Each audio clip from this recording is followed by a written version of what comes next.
선생님 서원이 강의 준비됐는데 몇 시부터 할래? 그 페이지만 풀고 할 거야? 지금 할래요. 지금 할래요? 네. 빨리 해버리자.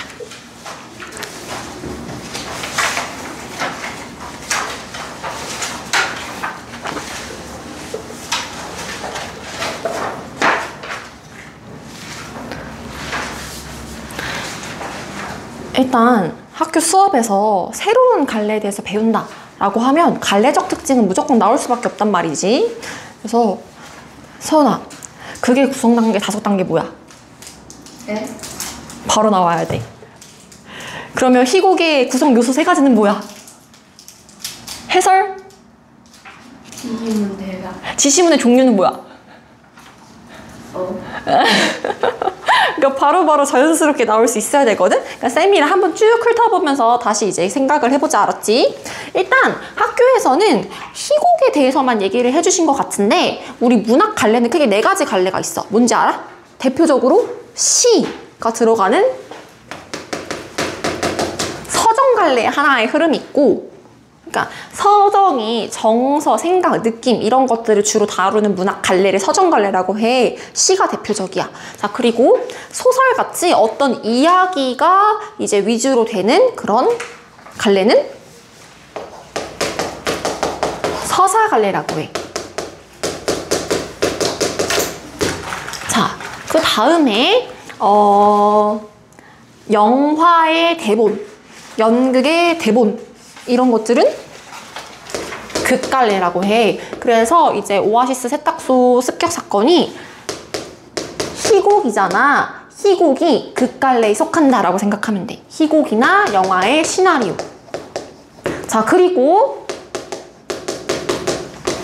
교술갈래는 뭐냐면 수필을 떠올리시면 되겠습니다.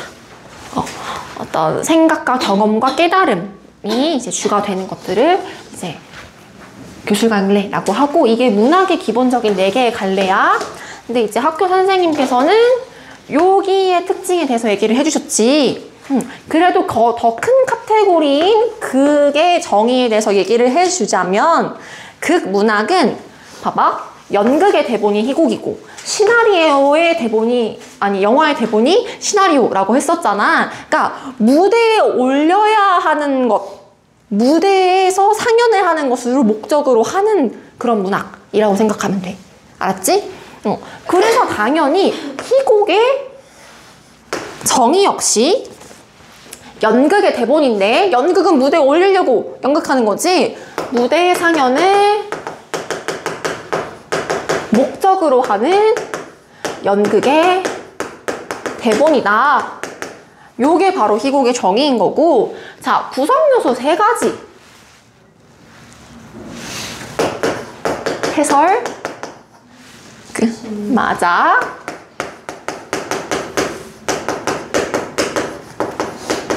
자, 그러면 각각이 무엇을 뜻하는지 알고 계신가요? 해설이 뭐야? 나레이션. 나레이션? 아니야. 소설, 그러니까 극갈래에서는 봐봐. 그러니까 극갈래에서는 그러니까 나레이션이 물론 있을 수 있겠지만 기본적으로 그 배우들이 이렇게 나서가지고 하는 것들이 더 위주가 되잖아. 그러니까 해설은 뭐냐면 딱 한 군데밖에 안 나와. 그 희곡의 시작 부분에 그러니까 대본이 있을 거 아니야. 그 이제 시작 부분에 시간적 배경 언제, 공간적 배경 언제, 주요 등장인물 누구, 이런 식으로 극에 대해서 간단하게 설명을 해주는 게 해설 부분이야. 그래서 얘는 시작 부분 말고는 안 나와. 별거 없지? 자, 그리고 지시문은 말 그대로 지시하는 거잖아. 희곡에서 이렇게 하세요, 저렇게 하세요 지시를 하는 건데, 크게 2가지 차원의 지시를 할 수가 있어. 하나는 뭐냐? 동작에 대해서 지시를 할 수가 있고, 또 하나는 뭐냐? 무대에 대해서 지시를 할 수가 있어. 자, 일단 무대 지시문은 뭐냐면 이런 거지. 조명이 서서히 어두워진다, 막이 닫힌다, 이런 것들 있지. 무대 장치나 조명 장면 전환 뭐 이런 것들과 관련한 지시문이 무대 지시문인 거고, 자, 무대뿐만 아니라 이제 배우들이 연기할 때 있어서도 지침이 되는 게 바로 동작 지시문인데, 등장인물의 표정이라든지 아니면 심리라든지 뭐 손동작, 발동작 같은 그런 동작들 같은 거 있잖아요. 행동 같은 거, 이런 것들을 지시하는 게 동작 지시문인데, 그 외에 본문 보면 이렇게 괄호 해놓고 고개를 저으며 이제 뭐 찡그린 표정으로 뭐 이런 거 나와 있잖아. 이런 게 바로 동작 지시문이야. 그래서 지시문은 괄호에 있을 수도 있고 그냥 희곡 중간에 이렇게 괄호가 없이 이렇게 나올 수도 있고, 어쨌든 지시하는 게 지시문이다. 자, 대사는 말 그대로 등장인물이 말하는 거잖아. 대사의 종류에는 세 가지가 있어. 먼저 주고받아, 티키타카. 이걸 뭐라 그러지? 둘이 말을 주고받는 걸 뭐라 그래? 맞아, 대화야, 대화. 그리고 혼자 뭐라 쭝얼쭝얼 하는 걸 뭐라 그래? 맞아, 독백. 자, 그리고 연극에는 특이한 장치가 있어. 혼자 뭐라 얘기를 하는데 이게 관객들한테는 전해지는 말이야. 근데 같은 무대에 있는 다른 등장인물한테는 안 들리는 그런 말이야. 그거 뭐라 그러지? 방백. 우리 교과서에서도 방백 나오는 부분이 있을걸? 그러니까 선생님 지금 장면이 이제 기억이 안 나는데, 그러니까 방백의 예시를 들자면 이런 거지. 이제 연극을 이제 하잖아. 이제 두 등장인물이 서로의 이제 그 옷에 대해서 칭찬을 하고 있어. 그래서 겉으로는 어머 서은아, 너 오늘 그거 되게 잘 어울린다, 되게 예쁘다. 근데 딱 돌리면서 사실 되게 구려, 막 이런 거 있지. 요게 방백이야. 사실 되게 구려. 이런 속마음은 얘는 못 듣고 관객들은 들을 수 있는 거잖아. 그런 게 바로 방백이야. 오케이? 서은이가 해주니까 되게 뿌듯하네. 자, 그래서 이 세 개의 구성 요소 꼭 외우셔야 됩니다. 아셨죠? 자, 그 다음에 소설과의 큰 차이가 또 있는데 바로 이거지. 뭐 지울게.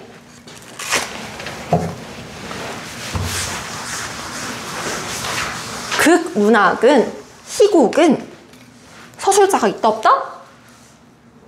없어.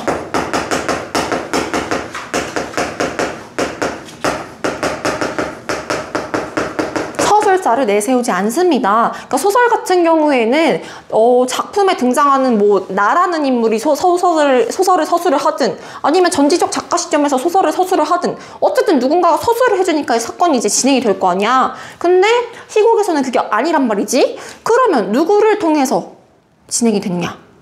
등장인물을 통해서. 등장인물이 연기하고 막 하는 것을 통해서 사건의 흐름이 이어지잖아. 자, 그래서 희곡은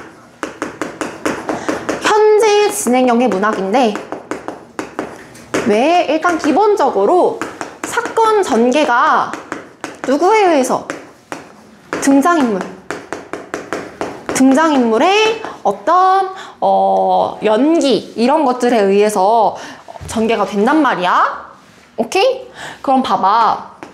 소설 같은 경우에는, 특히 전지적 작가 시점 같은 경우에는 뭐 서은이는 상냥한 성격이었다, 뭐 이런 거 서술을 해줄 수도 있잖아. 근데 이건 철저히 등장인물들이 연기하는 것을 바탕으로 사건이 흘러가기 때문에 얘가 성격이 어떤지, 무슨 마음인지는 얘네들의 대사나 표정이나 행동을 통해서 우리가 간접적으로 알 수 있는 거지. 이해됐어? 그래서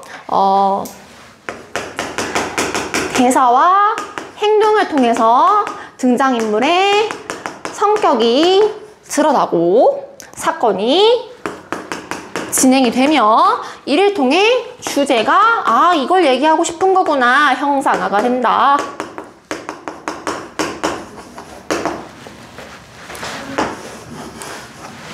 소설 같은 경우에는 뭐 일주일 전이었다 이러면서 이제 과거로 왔다 갔다 할 수 있는데, 어쨌든 간에 그 등장인물들이 연기하는 희곡은 눈 앞에서 그 자리에서 관객들한테 보여주는 거잖아. 그치? 과거를 연기를 할지라도 그 자리에서 보여주는 거잖아. 그래서 현재 진행형의 문학이다 라고 생각을 하면 되고요. 자, 그 다음에 특히나 극은 갈등의 문학이다 라고도 많이 불러. 왜냐하면 뭐 다른 소설이나 이런 것도 다 갈등이 나와 있긴 하지만 특히나 희곡 같은 경우에는 어떤 인물의 성격이라든지 아니면 의지의 어떤 대립에 따른 갈등, 그리고 이것들을 어떻게 해소하느냐, 요게 큰 사건의 축을 담당하거든. 그래서 갈등의 문학이다라고 하고요. 자, 그리고 소설에 비해서 제약이 좀 있을 거 아니야. 왜 판타지 소설 같은 경우에는 갑자기 이 세계로 어라 내가 눈을 떴더니 뭐 환생이 떴니 저 세계? 막 이러면서 막 시간도 아무렇게나 설정할 수 있고 막 150만 대군이 몰려왔다 하면서 소설에 150만 명을 막 등장시켜도 된단 말이야. 근데 무대에서 150만 명 등장시키긴 되게 어렵죠. 그래서 시간적으로 그리고 공간적으로 제약이 있습니다. 그래서 왜 이렇게 막을 이제 내리면서 이렇게 장면을 바꾸거나 뭐 이제 시간을 뭐 며칠 후로 이제 시간이 흘러서 며칠 후 하면서 장면 전환이 불가능한 건 아닌데 소설에 비해서 장면을 후루룩 전환하는 게 조금 힘들지. 장면 전환에 어떤 한계가 있다. 한계 존재해. 요 정도가 희곡의 전반적인 특성입니다. 혹시 체크해야 될 부분 있으면 체크하시고.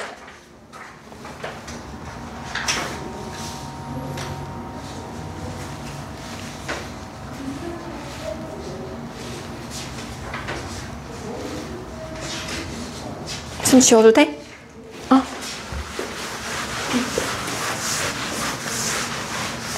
자, 그리고 소설은 발단, 전개, 절정, 위기, 결말이잖아. 근데 희곡은 뭐다?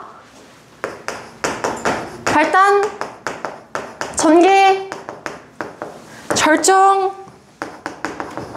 하강,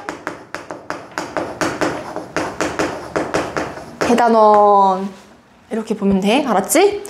그 너희 학교 프린트에서도 이런 그래프 나와 있을걸? 뭔가 약간 이런 그래프 본 적 있지? 이거 발단이 뭐고 전개가 뭐고 이거 선생님 지금 설명 안 해줘도 되지? 다음으로 넘어갑시다. 자, 다음 페이지는 해설, 지시문, 대사, 그 희곡의 구성 요소에 대한 설명인데 쌤이 방금 설명한 그거야. 보시면 돼요. 그래도 한 1분 정도 줄 테니까 여기 나와 있는 예시 같은 거 한번 쭉 볼래?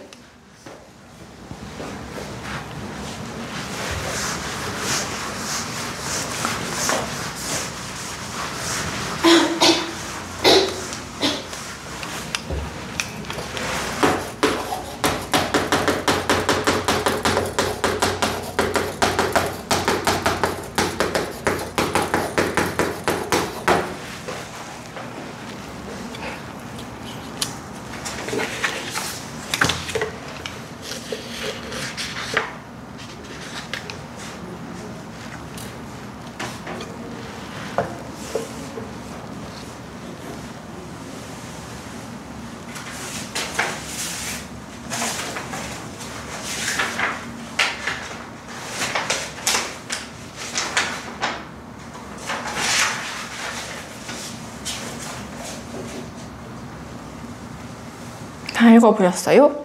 아, 맞다. 쌤이 이것도 빼먹었는데 희곡은 그 무엇과 무엇으로 구성되어 있지? 어떤 게 쪼개진 단위가 있을 거 아니야, 그치? 쪼개진 단위가 있는데 일단 엄청 큰 단위의 쪼개짐. 아예 커튼이 이제 열렸다가 닫히고 그러는데 주로 아예 공간이 아예 변화가 되거나 시간이 완전 흘러지거나 하는 진짜 큰 단위의 쪼개짐은 뭐라 그러지? 장일까 막일까? 막. 그 다음에 장은 조금 더 자잘한 것들. 그치? 무대 장면은 그대로 있어. 세팅 같은 건 그대로 있는데 그냥 누가 잠깐 등장하고 퇴장하고 등장하고 퇴장하고 요거 정도를 장이라고 하지. 그냥 순서대로 큰 거 작은 거 막장 이 순서대로 그냥 외우면 돼. 알았죠? 그래서 뒷페이지로 가겠습니다. 뒷페이지. 막과 장에 대해서 쌤이 여기 얘기해줬고, 그러니까 이거 기본적인 건데 막 페이크에 당해가지고 문제 틀리면 안 돼.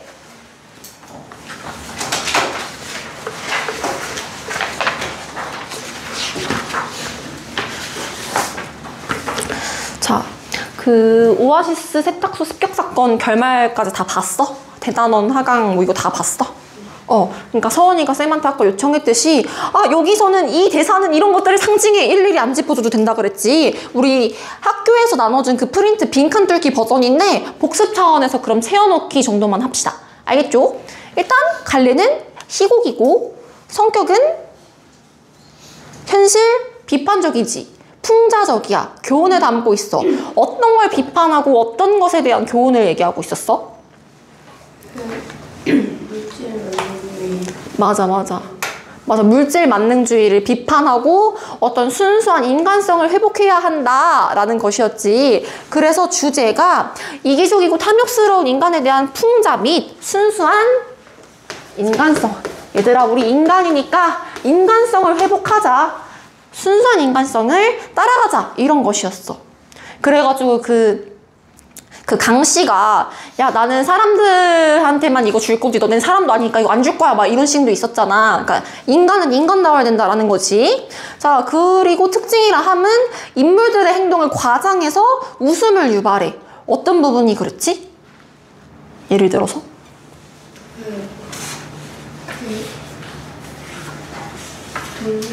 맞아.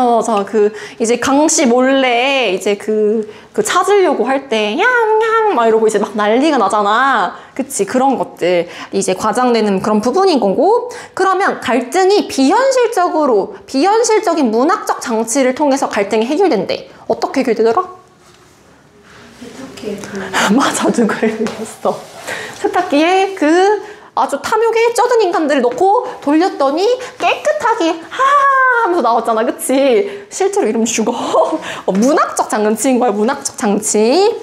자, 그러면 우리 제재의 짜임 한번 전반적인 줄거리를 보도록 하겠습니다. 일단 발단. 얘는 이제 강태국 씨가 세탁소를 운영하는데 뭐 사람들이 알아주진 않더라도 나는 이 일에 대한 신념과 자부심이 있어 하는 그런 부분이고, 그 다음에 근데 어느 날 갑자기 그 할머니의 패거리들이라고 하지?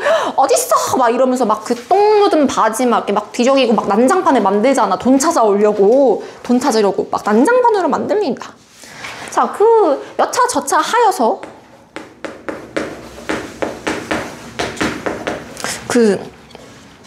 왜 안유식이가 첫째였잖아. 맞지? 안시패거리 첫째인데 걔한테 왜 무슨 그런 권한이 있는지 모르겠지만 안 되겠다. 이거 할머니 유산 그거 찾는 사람 먼저 찾는 사람한테 반 넘겨주겠다. 이래가지고 다들 막 찾으려고 난리부르스를 치잖아. 그치? 심지어 세탁소 그러니까 가족들이 아닌 세탁소 직원들이랑 그 강태국의 아내와 아들까지도, 그리고 간병인까지도. 그치? 그 부분 기억나? 그게 이제 절정 부분이었어. 그리고 이제 강태국은 이제 아버지를 떠올리면서 왜 나는 이 일을 하고 싶은데 왜 나한테 이런 실언을 주십니까? 하면서 뭔가 고달파하는 그런 장면도 나오고요. 하강 부분. 이제 여기가 으아 하면서 절정에 이르는 부분이고, 하강 부분에서 슬 이렇게 해소가 되는데 어떻게 해소가 돼? 다 세탁기 넣고 돌려버려. 그치? 사람들 니네들이 그러고도 인간이야 막 이러면서 돌려버린단 말입니다. 자, 마지막 대단한 부분이 깨끗하게 세탁이 된 마음이 정화된 사람들을 보고 그런 사람들을 보고 강태국이 이제 보면서 좋아하는 그런 부분이었어. 자, 그러면 작품의 주요 등장인물. 강태국은 세탁소 주인이야. 강태국의 아내 이름 기억나? 아들 시켜가지고 같이. 허용. 아니야. 안경. 자, 강태국은 착한 사람이잖아. 그치? 얘 아내를 허용 그쪽으로 가면 큰일 나? 걔는 다른 안씨네 아내잖아. 그치? 강태국은 걔 아내. 장씨인데 장씨? 장민수? 맞아, 장민숙이야. 이거 기억해야 돼. 이거 기억 안 하면 어떡하려고 그래.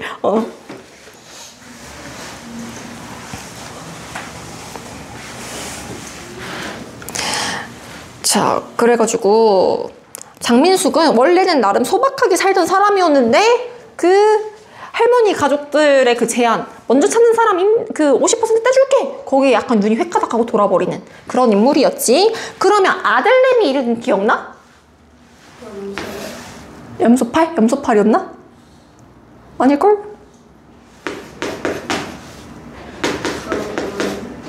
여기 안 나와. 그래요? 빨리 찾아봐. 그러니까 학습지 안 나와. 빨리 뒤져봐. 강대. 얘가 막 대국 아닐걸? 태국의 아들이니까 대국이야? 네. 빨리 찾아봐. 왜? 아, 졸려서 못 하겠어요. 물 마시고 와. 그냥 글자가 2개로 보여요. 3개로 안 보이니까 다행이다. 이렇게 찡그려서 보면 하나로 겹쳐질 거야. 영이. 그치, 강대영이었어. 그 서원아, 이거 사람들 이름을 다 외우고 있어야 그 지문 읽는데 시간 안 걸린다? 알았지? 외워야 돼. 자, 그 다음에 안패거리 인물들 이름 기억나? 일단 첫째 누구야? 유식. 안유식의 아내가 누구였어? 허영분이었어. 그 다음에 얘네 그 밑에 둘째, 셋째 애들이 이제 안경구랑 안미숙이었지.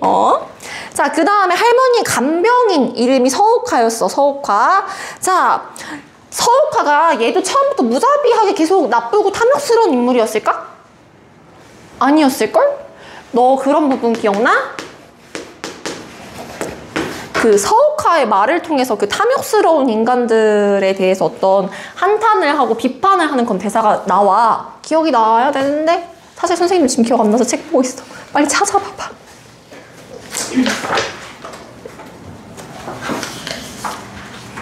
(134쪽에서) 찾아봐. 자습서구나. 선생님 지금 평가 문제 짚었거든? 근데 아무튼 간에 서옥화 빨리 찾아봐.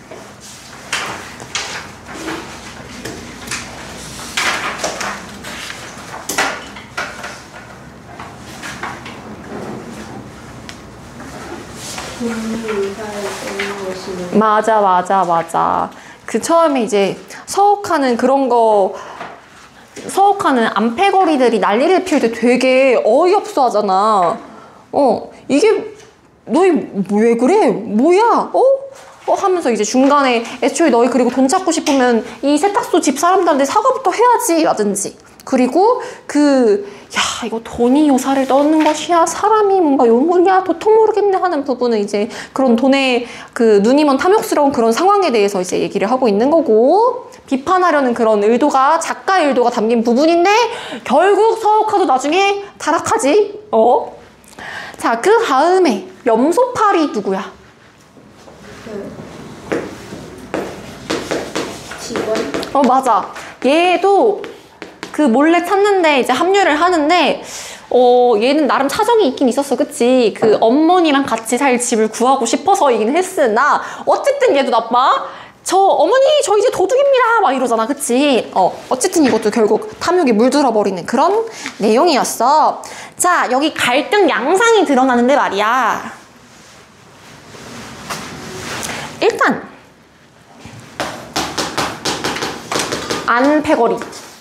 안시패거리랑 누구랑? 처음에는 세탁소 사람들이랑 갈등하지. 왜? 어머니 재산 어디다 숨겼어? 이거 무슨 난장판이야? 나 니네 사과도 안 받을 거야. 그러다가 어떻게 넘어갔어? 약간 50% 딜 약간 이렇게 된 거였잖아. 그치? 자, 그래서 갈등의 양상이 어떻게 변화했어? 혼자서는 누구만 남았어? 맞아, 강태국만 남았어. 강태국은 할머니의 재산을 지키기 위해서 노력했고, 강태국 외에 나머지 사람들, 심지어 아내와 아들마저도 이렇게 넘어갔었지. 그런 갈등의 양상 보이십니까? 자, 그러면 빈칸 채워봐봐. 요 부분 갈등 양상에서 할머니의 재산을 찾기 위해서 세탁소에 잠입하고, 강태국이 찾은 할머니의 무엇을 빼앗으려고 했지? 옷다리. 맞아, 옷보따리.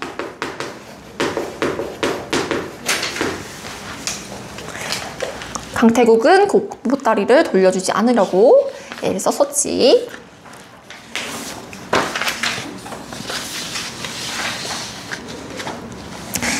자, 시도 마찬가지지만 그 서원아 그 우리 이성부의 보험 옛날에 같이 했었잖아. 시대의 배경 뭐 이제 반영해서 아니면 뭐 작가의 경향을 반영해서 이런 거 연습한 적이 있었지.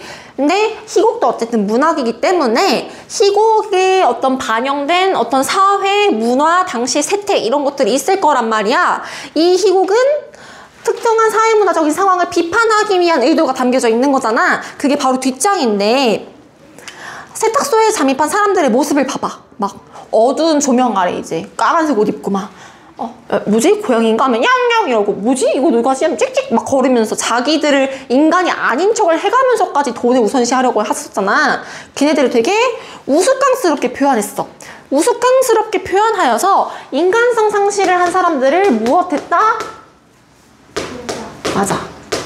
풍자하여서 물질 무슨주의? 물질 만능주의가 지배하는 혹은 팽배하는 이라는 말 들어본 적 있어? 그런 당시의 사회문화적 상황을 비판합니다. 자, 그 다음에 세탁 장면의 어떤 상징성을 보도록 하겠습니다. 세탁 전의 사람들은 굉장히 이기적이고 탐욕스러워. 그치? 나는 그 파트 보고 아주 뒤집어질 뻔했다. 그 어머니가 돌아가셨다고 그 박사한테서 전화가 왔는데 엄마 간대? 아, 왜 벌써 죽어? 약간 이런 파트 있었잖아. 그거 보고 뒤집어지는 줄 알았거든? 근데 다행히 세탁 후에는 하하하 하면서 깨끗하게 이렇게 막 세탁이 되어서 나왔습니다. 이거 자체는 굉장히 비현실적인 장면이고 문학적 장면인데 세탁기에서 빨래대가 빠지듯이 그 돈 많은 사람들의 어떤 그 탐욕과 검은 마음이 순수하게 바뀌는 그런 과정을 상징을 하고 있죠. 자, 그래서 이게 이제 주된 줄거리였고, 그러면 세탁소가 뭐 보통 선생님이 가는 세탁소는 세종 디지털 클리닝 세탁소 막 약간 이런 이름인데 여기는 오아시스 세탁소래. 왜 그랬을까? 이름이 예뻐서?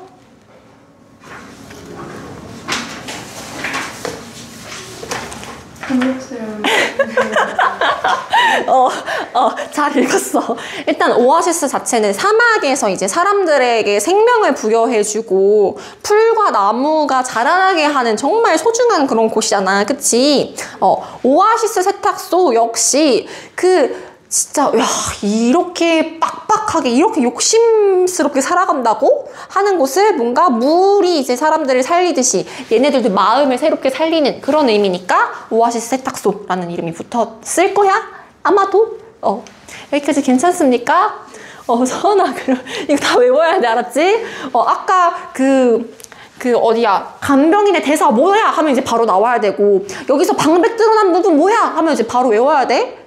오늘 이제 바로 풀어보시면 되겠습니다.